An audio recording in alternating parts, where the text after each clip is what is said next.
Hello everyone.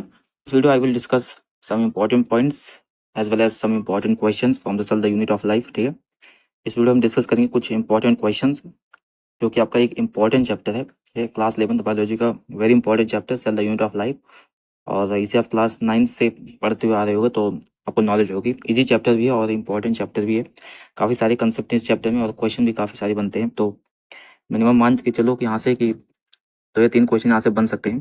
ठीक है, तो इस चैप्टर को तो बिल्कुल करके जाना अच्छे से, जितना आप हो सकता है क्वेश्चन प्रैक्टिस करो। और इस वीडियो में डिस्कस करेंगे कुछ इंपॉर्टेंट पॉइंट और क्वेश्चन इसके देखेंगे। बाकी आप जो क्वेश्चन बचता है आपसे अच्छे से प्रैक्टिस कर लेना। ठीक है, इंपॉर्टेंट चैप्टर है ये। तो सबसे पहले यहाँ पे एक क्विक ओवरव्यू देखेंगे चैप्टर का। ठीक है, ब्रीफ एक देखेंगे, इसके बाद हम यहाँ पे क्वेश्चन करते हैं। तो सबसे पहले इंट्रोडक्शन देखते हैं इस चैप्टर का क्या आता है। सबसे पहले आता है इसमें the cell is the fundamental structure and functional unit of living organism. सबको पता होगा, काफी दिनों से पढ़ते आ रहे होगे। सेल जो होती है फंडामेंटल और स्ट्रक्चरल फंक्शनल यूनिट होती है किसी भी लिविंग ऑर्गेनिज्म की। कोशिका सभी जीवों की मौलिक संरचना और कार्यात्मक इकाई होती है।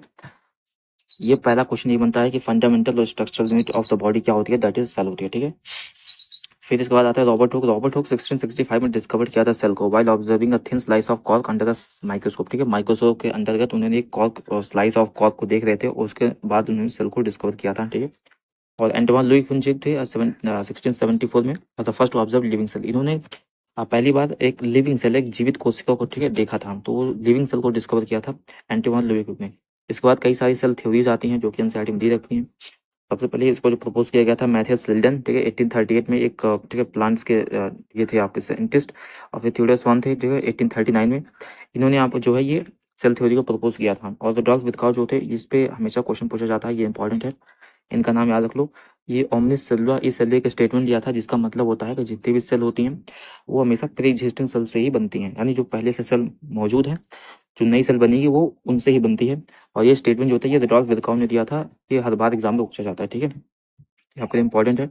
फिर यहाँ पे मॉडर्न सेल थ्योरी एक आती है। ठीक है, मॉडर्न सेल थ्योरी जो अभी प्रेजेंट में है वो क्या बोलती है, जो मॉडर्न सेल थ्योरी वो आपके जो जितने भी प्रीवियस थ्योरी थी सारों को मिला करके एक अपना जो स्टेटमेंट देती है, क्या बताती है उसमें कि all the living organism are composed of one or more cell. जितने भी लिविंग ऑर्गेनिज्म होते हैं वो एक या एक से अधिक सेल से बने होते हैं। अगर एक सेल से बना हो तो यूनिसेलुलर होता है, अगर मल्टीपल सेल से बना हो तो आपका मल्टी सेलुलर बनाता है, यानी सभी जीव एक या एक से अधिक कोशिका से बने होते हैं।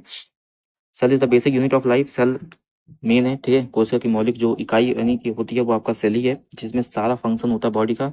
ठीक है, new cell arise from the pre existing cell. नई कोशिका पहले से मौजूद कोशिकाओं से उत्पन्न होती है। जो भी आपकी सेल होती है, ठीक है, जो भी आपकी नई सेल बनती है वो आपकी प्री एग्जिस्टिंग सेल जो पहले से मौजूद सेल होती हैं उनका ही डिवीजन होकर के फिर आपका नया सेल बनता है यहाँ पे। फिर इसके बाद देखते हैं टाइप्स ऑफ सेल। सेल के प्रकार क्या है, तो बेसिकली आपके दो तरीके के सेल हैं। एक प्रोकैरियोटिक सेल है, एक प्रोकैरियोटिक कोशिका। ठीक है, और प्रोकैरियोटिक सेल के यहाँ पे कैरेक्टरिस्टिक्स अगर देखा जाए तो ये आपकी जो होती है स्मॉल साइज की होती है, जिसका साइज होता है 1 से लेकर के 10 माइक्रोमीटर। ठीक है, 10 माइक्रोमीटर की साइज की होती है। इसमें इंपॉर्टेंट, ये सारे पॉइंट इंपॉर्टेंट है। ठीक है, तो आपको जो इनके जो कैरेक्टरिस्टिक्स है वो बता रहा हूँ। इनमें कोई मेम्ब्रेन बाउंड ऑर्गेनल्स नहीं होते। ठीक है, जैसे आपके इक्वेलेट्स में होते हैं मेम्ब्रेन बाउंड ऑर्गेनल, यहाँ पे कोई भी मेम्ब्रेन बाउंड ऑर्गेनल नहीं होता। कोई भी झिल्लीबद्ध कोशिका अंग नहीं होते इसमें। ठीक है, जेनेटिक मटेरियल की बात की जाए तो डीएनए प्रेजेंट होता है, वो भी इनके न्यूक्लियोइड रीजन प्रेजेंट होता है, न्यूक्लियस नहीं, न्यूक्लियोइड रीजन में। ठीक है, देख लो अच्छे से, न्यूक्लियस नहीं है, न्यूक्लियोइड रीजन होता है। ठीक है, एक न्यूक्लियस की तरह बिहेव करता है बट वो रीजन होता है न्यूक्लियोइड विदाउट न्यूक्लियर मेम्ब्रेन, तो वहाँ पे भी न्यूक्लियर मेम्ब्रेन नहीं होती है। ठीक है, आनुवंशिक पदार्थ यानी डीएनए न्यूक्लियोइड क्षेत्र में होता है, केंद्रक झिल्ली में नहीं होता। ठीक है, तो इनका जो झिल्ली होती है केंद्रक के साथ वो होती नहीं है। इसका जो एग्जांपल आप देखोगे प्रोकैरियोट्स का, बैक्टीरिया हो गया आपका, ब्लू ग्रीन एल्गी हो गया जिसे हम साइनोबैक्टीरिया बोलते हैं। ये सारे इसके एग्जांपल्स हैं, और भी सारे एग्जांपल्स हैं, आप देख लेना। यूकैरियोटिक सेल की बात की जाए तो यूकैरियोटिक सेल की जो साइज होती है वो बड़ी होती है। तो पहला क्वेश्चन ये बनता है यूकैरियोटिक सेल जो है आपके प्रोकैरियोटिक सेल से बड़े होते हैं, और इनका जो साइज होता है वो 10 से लेकर के 100 माइक्रोमीटर के बीच में होता है। ठीक है, इस तरीके से होते हैं, ये आकार में बड़े होते हैं। इनके पास वेल डिफाइंड न्यूक्लियस होता है जो कि आपके न्यूक्लियर मेम्ब्रेन से कवर्ड होता है, तो केंद्रक झिल्ली से घिरा हुआ केंद्रक होता है। फिर इनके पास होता है कंटेन्ड मेम्ब्रेन बाउंड ऑर्गेनल्स। इनके पास जो अलग अलग ऑर्गेनल्स प्रेजेंट होती हैं सेल के अंदर में, लाइक माइटोकॉन्ड्रिया हो गया, इंडोप्लाज्मिक रेटिकुलम हो गया, गोल्गी ऑपरेटस हो गया, ये सारी चीजें आपकी जो होती है ये इनके सेल के अंदर प्रेजेंट होती हैं, और ये कैरेक्टरिस्टिक होती है ये आपकी कैरेक्टरिस्टिक होती है यूकैरियोट्स की, ठीक है। इसका एग्जांपल आप जो है प्लांट हो गया, आपका एनिमल हो गया, फंगस हो गया, प्रोटिस्टा हो गया, ये सारी यूकैरियोट्स होते हैं और जितनी भी प्रॉपर्टीज होती है कैरेक्टरिस्टिक सेल के सारी इनके अंदर प्रेजेंट होती है। तो यहाँ पे हम डिस्कस करेंगे सेल ऑर्गेनल्स, जो भी आपके सेल ऑर्गेनल्स हैं 13 के एनसीईआरटी में। सबसे पहले आपका प्लाज्मा मेम्ब्रेन आता है, जो आपकी बाहरी परत होती है, जो कि प्रोटेक्शन का काम होती है और इसके कई सारे फंक्शन होते हैं। सब इसमें दे रखा है कि सिलेक्टिवली परमेबल होती है, ठीक है। सिलेक्टिवली परमेबल इसका मतलब क्या होता है कि हर चीज़ को आप, ठीक है, क्रॉस नहीं करने दे सकते। कुछ ही जो जो सेल के लिए इंपॉर्टेंट चीज़ें होती हैं वही आप क्रॉस करके सेल के अंदर जाती हैं, बाकी सारी चीज़ें बाहर हो जाती हैं। ये मूवमेंट को कंट्रोल करता है सब्सटेंस के, किसी कोई भी सब्सटेंस अगर अंदर आ रहा है बाहर जा रहा है तो कितना आएगा कितना जाएगा वो सारी चीज़ें कंट्रोल होता है, वो आपका सेल मेम्ब्रेन होता है। यानी चयनात्मक पारगम्य होती है उसका के अंदर और बाहरी पदार्थों की आवाजाही के लिए नियंत्रित करती है, ठीक है। Compose of phospholipid bilayer, phospholipid bilayer से कंपोज होती है, प्रोटीन से मिलकर बनती है। और इसका जो लेटेस्ट मॉडल दिया गया है वो single Nicholson fluid mosaic model है, जो कि आपके प्लाज्मा को डिस्क्राइब करता है। तो ये आपका इंपॉर्टेंट है, इसको अच्छे से याद रखना। जो लेटेस्ट मॉडल है दिया गया है वो आपका सिंगल निकोल्सन दिया है। कौन सा मॉडल दिया? फ्लूइड मोज़ेक मॉडल दिया है, फ्लूइड मोज़ेक मॉडल दिया है, ठीक है। इसके बाद यहाँ पे आता आपका सेल वॉल। सेल वॉल के बारे में देखते हैं। तो सेल वॉल आपकी जो होती है सिर्फ प्लांट में पाई जाती है, एनिमल में सेल वॉल नहीं पाई जाती, ठीक है। Provides rigidity and protection, rigidity और प्रोटेक्शन को प्रोवाइड करता है एंड आपके प्लांट्स को। और इनकी जो सेल वॉल होती है वो आपकी सेलुलोज के मिल से बनी होती है, सेलुलोज से बनी होती है तो कठोरता और सुरक्षा प्रदान करती है और पौधों को यह सेलुलोज से मिलकर बनता है, ओके। फिर यहाँ पे आता है साइटोप्लाज्म। साइटोप्लाज्म की बात करें तो साइटोप्लाज्म जो होता है आपका सेमी फ्लूइड मैट्रिक्स होता है that contains cell organelles. Cytoplasm ये आपका मेन एरिना होता है जहाँ पे अलग अलग प्रकार के रिएक्शंस हो रही होती हैं और जितने भी आपके सेल ऑर्गेनल्स होते हैं वो सारे साइटोप्लाज्म में होते हैं। तो अर्धद्रवी रूप पदार्थ जिसमें कोशिकांग होते हैं उन्हें हम साइटोप्लाज्म बोलते हैं। न्यूक्लियस की बात करें तो न्यूक्लियस आपका जो होता है ये कंट्रोल ऑल सेलुलर एक्टिविटी, जितने भी सेलुलर एक्टिविटी होती है सब कंट्रोल करता है, एक तरीके से कंट्रोलर होता है सेल का। इसके अंदर जेनेटिक मटेरियल होते हैं, आपका जो डीएनए होता है सभी कोशिकाओं क्रियाओं को ये नियंत्रित करता है और इसके अंदर आनुवंशिक पदार्थ डीएनए रखा होता है। कंटेन्स न्यूक्लियोलस, इसके अंदर न्यूक्लियोलस होता है, ठीक है। और जब आप पढ़ोगे तो जो न्यूक्लियस होता है उसको 4 पार्ट होते हैं, आपका न्यूक्लियस हो गया, न्यूक्लियोलस हो गया, न्यूक्लियर मेम्ब्रेन हो गई, उसके अंदर न्यूक्लियोप्लाज्म होता है वो भी होगा, ठीक है। और इसमें जो आता है आपका प्रोड्यूस राइबोसोम, जो आपका ये न्यूक्लियोलस होता है इसका फंक्शन क्या होता है? न्यूक्लियोलस का फंक्शन राइबोसोम को बनाना। इसके अंदर क्रोमैटिन होता है, जो कि आपका क्रोमैटिन किसे बोलते हैं? डीएनए को जब अनकॉइल्ड होता है, अनकॉइल्ड जब बिखरा हुआ था डीएनए तो उसे हम क्रोमैटिन बोलते हैं। बाद में जब वो कॉइल्ड हो जाता है एक स्ट्रक्चर में आ जाता है तो उसे हम क्रोमोसोम बोलते हैं। और वो आपका क्रोमोसोम सिर्फ सेल डिवीजन के समय ही देखने को मिलता है, बाकी हर टाइम आपका जो डीएनए होता है वो बिखरा हुआ होता है किसमें? न्यूक्लियस के अंदर में, ठीक है। तो इसके बाद आता है माइटोकॉन्ड्रिया। माइटोकॉन्ड्रिया की बात किया तो इसे हम power house of the cell बोलते हैं। सिंपल सा क्वेश्चन सबको पता होगा, ये आपका एटीपी प्रोडक्शन करवाता है जो कि आपकी energy currency of the cell बोलते हैं किसे? एटीपी। और एटीपी का फुल फॉर्म होता है एडिनोसिन ट्राइफॉस्फेट, ओके।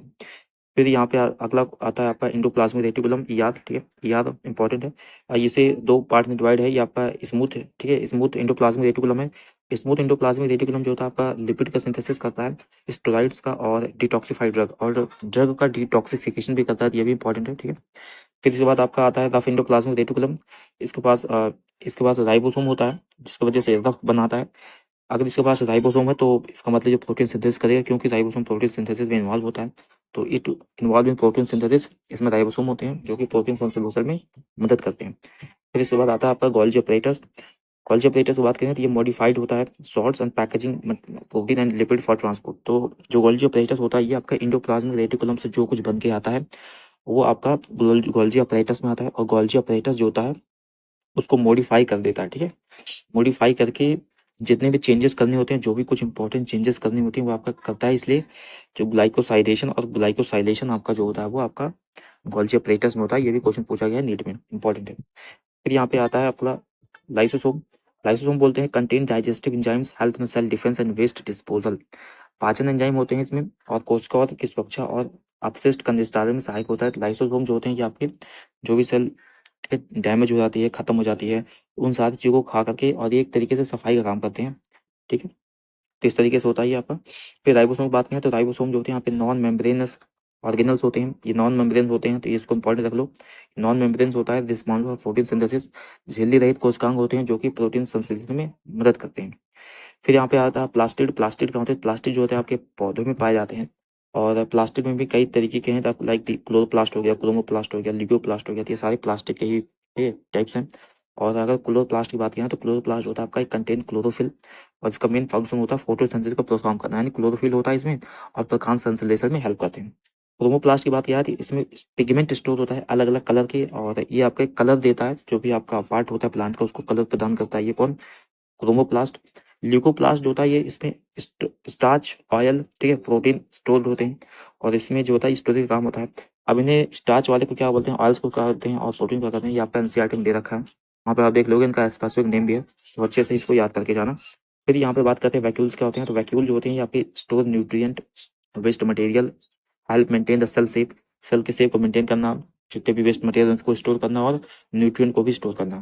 तो ये पोषक तत्व अपशिष्ट पदार्थ संग्रह करते हैं और कोशिका को आकार बनाए रखने में मदद करते हैं। अब न्यूक्लियस की बात करते हैं, तो न्यूक्लियस जो होता है आपका कंट्रोल रीजन होता है, सेंटर ऑफ द सेल होता है, और इसके बाद containing the genetic material, directing the cellular activity, ठीक है। न्यूक्लियस कोशिका नियंत्रण केंद्र होता है, जिसमें अनुनासिक पदार्थ, जेनेटिक मटेरियल मौजूद होता है।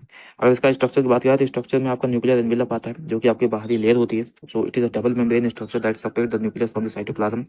आपका ये जैसे यहाँ पे देखा जाए सेल है, तो सेल के अंदर ये आपकी न्यूक्लियस हो गया, तो न्यूक्लियस के पास ये सेल होती है, ये आपकी न्यूक्लियर मेम्ब्रेन होती है, जो कि आपके साइटोप्लाज्म वाले एरिया को हटाता है, ठीक है, एक तरीके से सेपरेशन करता है।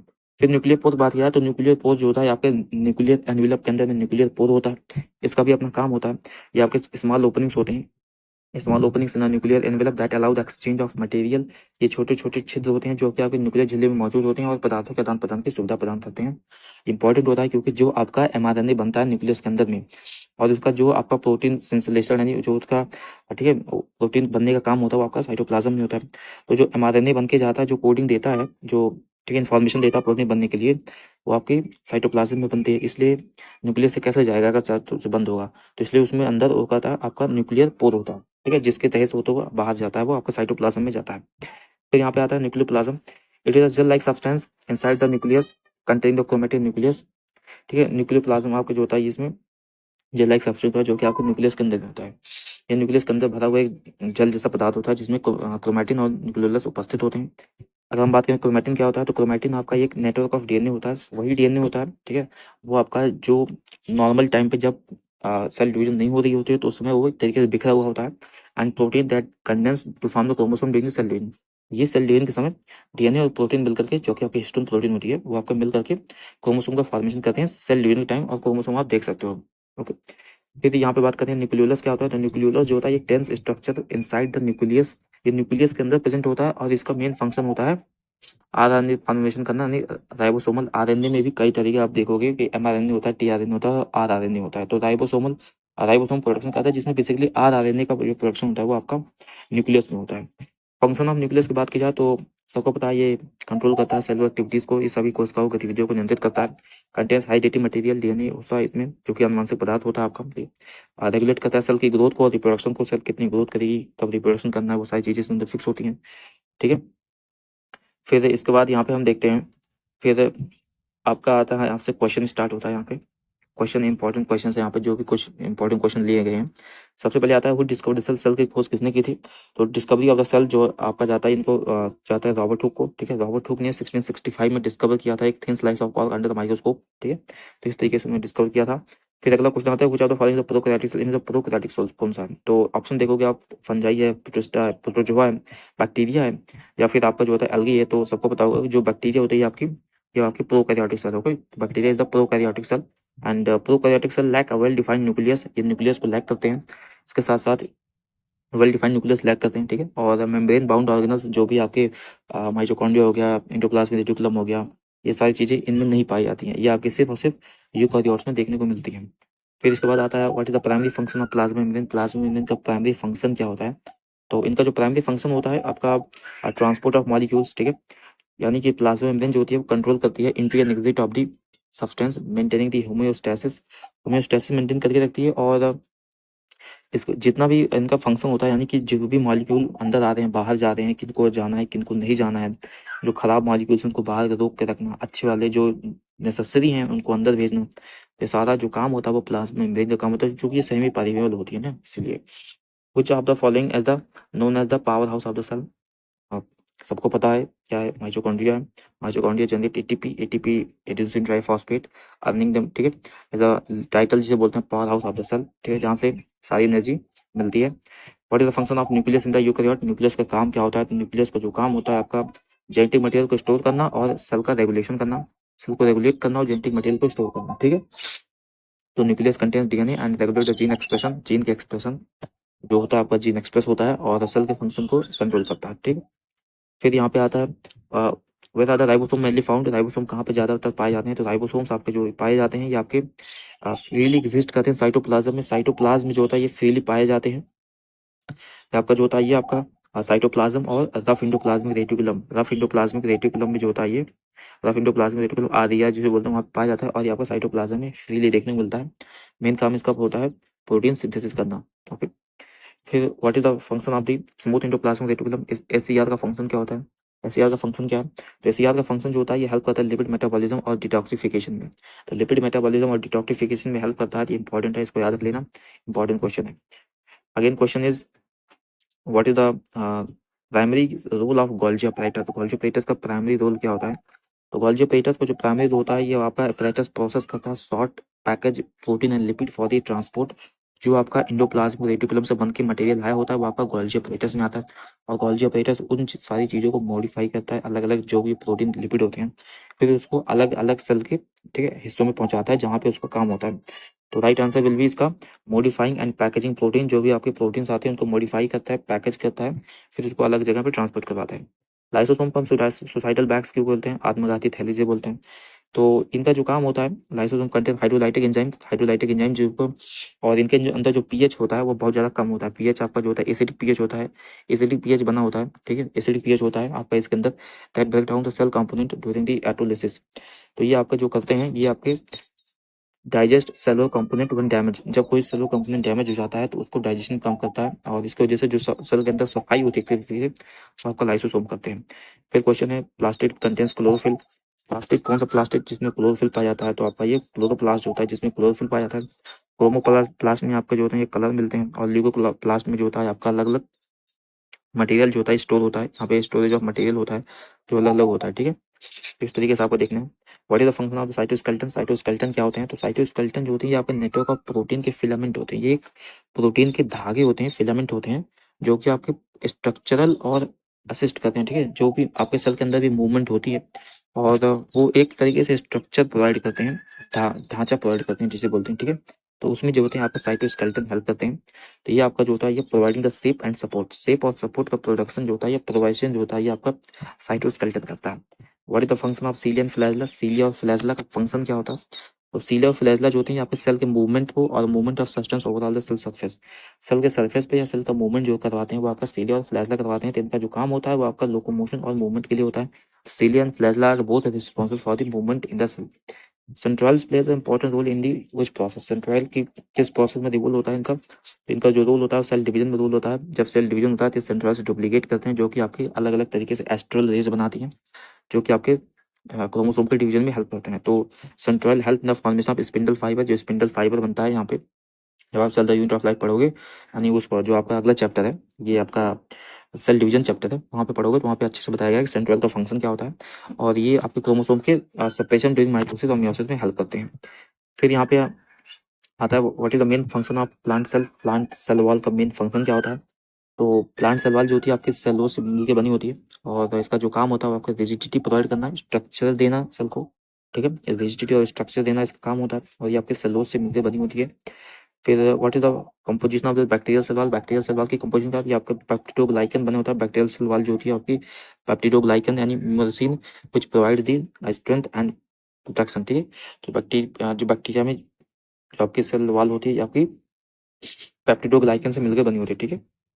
फिर what is the size of the ribosome in bacteria, prokaryotic cells, size of ribosome क्या होता है, ये आपका वेरी इंपॉर्टेंट क्वेश्चन है, इसको याद कर लो। यूकैरियोटिक में क्या साइज होता है और प्रोकैरियोटिक में क्या साइज होता है, इसको आपको वैल्यू पता होनी चाहिए। तो प्रोकैरियोटिक में आपका जो होता है ये 70s राइबोसोम होता है, ठीक है, और ये 70 नहीं होगा, ये आपका 70s होगा, ठीक है, 70s होगा और ये आपका जो 70s होता है ये आपका 50s, ठीक है, 50s और 30s से मिलकर बना होता है, ठीक है, 50s 30s से मिलकर बना होता है ये आपका। यूकैरियोटिक में बात किया जाए तो इसमें जो होता है यूकैरियोटिक में 80s होता है, ठीक है, यूकैरियोटिक में 80s होता है, यूकैरियोटिक में 80s होता है और ये आपका जो होता है ये आपके ये आपका जो होता है 80s 60s, ठीक है, 60s प्लस 40s से मिलकर बना होता है, ये आपका वैल्यू होता है, ठीक है। तो इस तरीके से याद रखना। तो right answer will B prokaryotic के लिए आपका जो होता है ये इनका जो होता है 70s होता है, ठीक है, 70s will be right answer. Which of the type of transport does not require energy, किस तरीके के ट्रांसपोर्ट में एनर्जी की रिक्वायरमेंट नहीं होती है। तो किस तरीके के ट्रांसपोर्ट में, तो पैसिव ट्रांसपोर्ट जो होता है आपका, उसमें कोई भी एनर्जी रिक्वायरमेंट नहीं होती। ये आपका जो होता है डिफ्यूजन ऑस्मोसिस के अंदर वो होता भी है, and Akash the concentration gradient without energy. जब कोई चीज़ एक जगह बहुत ज़्यादा है, एक जगह बहुत कम है, तो वो चीज़ हमेशा ठीक है मोस्ट लोअर जाएगी। इस वजह से जो आपका एनर्जी वो नहीं लगेगा। तो ये आपका जो होता है पैसिव ट्रांसपोर्ट में आता है। एंड इसमें आपका जो एक्टिव ट्रांसपोर्ट आता है उसमें एटीपी वैल्यू लगती है, ठीक है। एटीपी होता है क्योंकि अगेंस्ट द कंसंट्रेशन ग्रेडियंट चलता है, वहाँ पे इस तरीके से होता है, ठीक है। एंडोसाइटोसिस होता है जब आप कोई चीज़ सेल के अंदर लेती है, सेल उसे एंडोसाइटोसिस बोलते हैं। एक्सोसाइटोसिस जब कोई सेल उस चीज़ को बाहर फेंकती है तो आपका एक्सोसाइटोसिस में आता है। फिर यहाँ पे क्वेश्चन है विच organelle is responsible for the protein modification and secretion. कई बार देख चुके हैं कि कौन सा ऑर्गेनल इसका प्रोटीन को मॉडिफिकेशन और उसको वापस से सिक्रेशन में हेल्प करता है। तो वो आपका जो होता है गोल्जी ऑपरेटस आता है। गोल्जी ऑपरेटस जो होता है मॉडिफाई करता है, सॉर्ट करता है, पैकेज करता है प्रोटीन को सिक्रेशन के लिए, ठीक है। तो इस तरीके से इसका जो वर्क फंक्शन होता है गोल्जी ऑपरेटस का। Which type of cell junction always allow direct communication between the adjacent cell. जो आपकी एडजेसेंट सेल्स होती हैं उसके अंदर भी कम्युनिकेशन होता है। तो वो कैसे होता है, तो किस तरीके से होता है, तो गैप जंक्शन होते हैं अलग अलग आपके सेल के अंदर भी, बीच में गैप जंक्शन होते हैं जो आपके दो सेल को कनेक्ट करते हैं।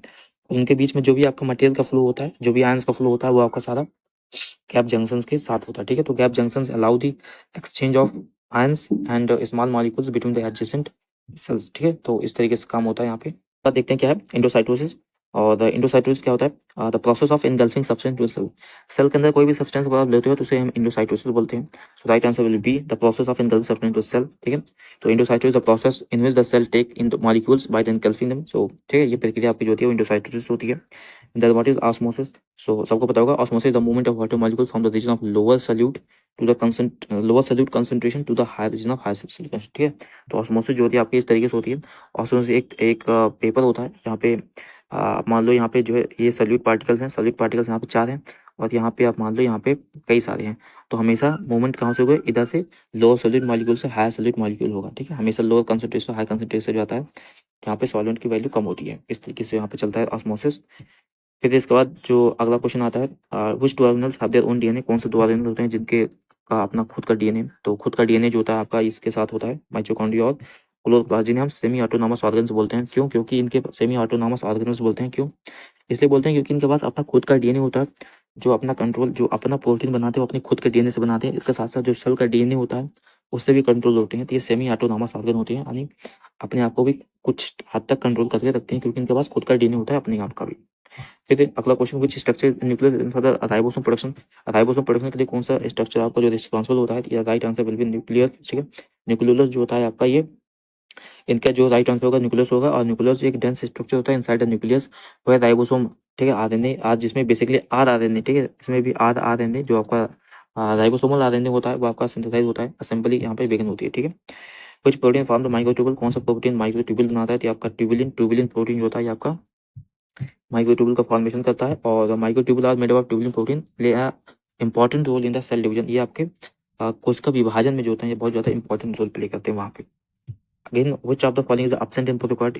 प्रोटोकार्ड में क्या एब्सेंट होता है, प्रोटोकार्ड में जो हमने बताया था कि जो भी जितने भी सेल ऑर्गेनल्स होते हैं, जितने भी सेल ऑर्गेनल्स होते हैं वो सारे एब्सेंट होते हैं। तो इस हिसाब से यहाँ पे माइटोकॉन्ड्रिया जो होता है एब्सेंट होगा। बाकी आपका राइबोसोम प्रेजेंट होता है, प्लाज्मा मेम्ब्रेन प्रेजेंट होती है, उनके पास सेल वॉल भी प्रेजेंट होती है। प्रोटोकार्डिक में लैक करते हैं membrane bound organelles like mitochondria, Golgi apparatus, ठीक है, और एंडोप्लाज्मिक रेटिकुलम। ये सारी जो चीज़ें होती हैं आपकी लैक करती हैं, इनके अंदर नहीं पाई जाती हैं। Again question is what is the function of plasmodesmata. Plasmodesmata क्या होता है, तो प्लाज्मोडेस्माटा आर द चैनल्स, एक तरीके से चैनल होते हैं that allow the direct connection between the end transport of substance between the adjacent sales. दो सेल के बीच में अगर कम्युनिकेशन होना है, होती है कम्युनिकेशन सब्सटेंस का तरीके से होता है। और अगर कोई भी चीज़ का ट्रांसपोर्ट होना है दो सेल के बीच में, तो वो किसके माध्यम से होता है, वो आपके प्लाज्मोडेस्माटा के माध्यम से होता है। तो राइट आंसर विल भी क्या होगा आपका, transport of the material between the cell. उसमें हेल्प करता है आपका कौन, प्लाज्मोडेस्माटा जो होता है वो आपका हेल्प करता है।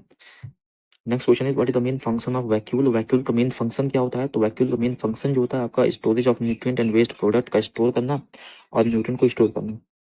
तो vacuole store water ions, nutrients and water that help in maintain the turgor pressure, ठीक है। टर्गल प्रेशर को आपको मेंटेन करके रखता है इस तरीके से। What is the question, next question is what is the main difference between cilia and flagella. Cilia और फ्लैजला के बीच में मेन डिफरेंस क्या होता है, तो फ्लैजला की बात करें तो फ्लैजला जो होता है आपका लंबा होता है, ठीक है, लॉन्ग होते हैं, और ये मूवमेंट के लिए हेल्प होते हैं। Flagella long whip like structure that help in movement, जबकि सीलिया जो होती है वो आपकी शॉर्ट होती है। सीलिया शॉर्ट होती है और ये हेयर लाइक स्ट्रक्चर होती है that help locomotion sensory function. तो सेंसरी फंक्शन और लोकोमोशन में हेल्प करते हैं, जबकि आपका फ्लैजला होता है वो लंबा होता है। तो right answer will be C. जो आपका फ्लैजला होता है वो आपका लॉन्ग होता है, और सीलिया होती है आपकी छोटी होती है, और फ्लैजला होता है यूज फॉर मूवमेंट। ठीक है। तो what is the function of the cell wall in plant cell? Cell wall का फंक्शन क्या है प्लांट सेल में? सेल वॉल आपका जो होता है वो सेलोस बना होता है, और उसका जो फंक्शन होता है आपका रिजिडिटी प्रोवाइड करना, शेप, स्ट्रक्चरल सपोर्ट को प्लांट को प्रोवाइड करना। ठीक है। तो इस तरीके से आपका जो उसमें आता है, यानी आप प्रोवाइड मैकेनिकल सपोर्ट प्रोवाइड करना प्लांट को। This is the function of the cell wall. And ये द क्वेश्चन एंड्स। तो यहाँ पे ठीक है, ये कुछ इंपॉर्टेंट क्वेश्चंस थे इस चैप्टर के। बेसिकली यहाँ पे जितने भी क्वेश्चन कवर कर सकते हैं, और आपको भी अपनी तरफ से जहाँ से आप टेस्ट सीरीज पढ़ रहे हो या फिर क्वेश्चन प्रैक्टिस कर रहे हो वहाँ से ढेर सारी क्वेश्चन प्रैक्टिस करना है चैप्टर से। एनसीईआरटी की हर एक लाइन अच्छे से पढ़ लेना। ये इंपॉर्टेंट चैप्टर है, वेरी इंपॉर्टेंट चैप्टर। ठीक है। Cell the unit of life general सा चैप्टर है, इजी चैप्टर भी है, पढ़ लोगे तो यहाँ से 2-3 क्वेश्चन आ जाएंगे आराम से, जिससे आप हो जाएगा। ठीक है। तो ठीक है, अगले वीडियो में मिलते हैं कुछ इंपॉर्टेंट टॉपिक के साथ। Thanks for watching the video.